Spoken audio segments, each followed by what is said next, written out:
28 years, Professor. Let's see what kind of galaxy we woke up to.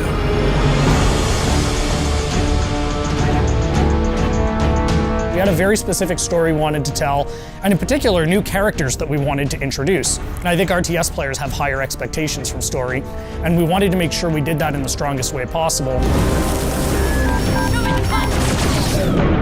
At the end of the original game, the Spirit of Fire and its crew were adrift in space. The crew's in cryosleep, and fast forward 28 years later to Halo Wars 2, they awake to find themselves above a Forerunner installation. Halo fans, especially those who've played Halo 3, will recognize it as the Ark. It's the largest and most powerful of the Forerunner creations, and it's also the birthplace of the Halos. It's literally the place that made all of the Halo rings, so that's the kind of power that's contained there. The only connection they have when they wake up is a small signal, one emergency beacon, that's coming from the surface of the Ark down below.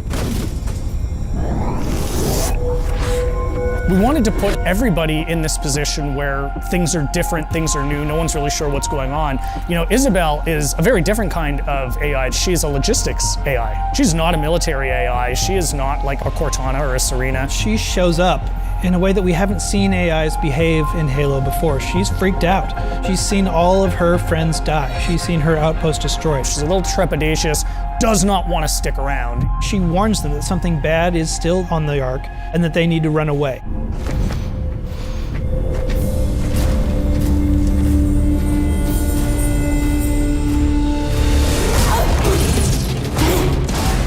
The Spartans from Halo Wars, last time you saw them was in the original Halo Wars, just tearing down a pack of elites.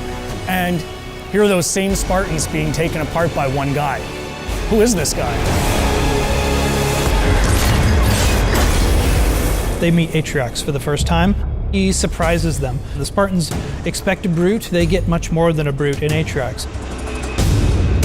There's actually more to this guy. He's not just a really strong brute. He's good at tactics, he's good at outthinking his opponents. That was the genesis of that character, of what if one brute was not only stronger than the others, but also incredibly intelligent.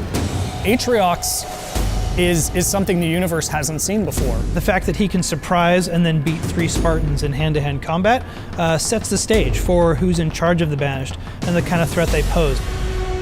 From a visual standpoint, we wanted to carry over enough of the original Covenant technologies, but at the same time being in your face, more about hard hitting and close combat.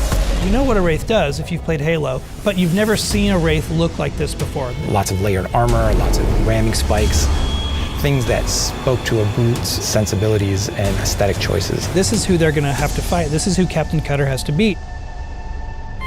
Our astronavigation system can't pinpoint a location. We're not on the map anymore.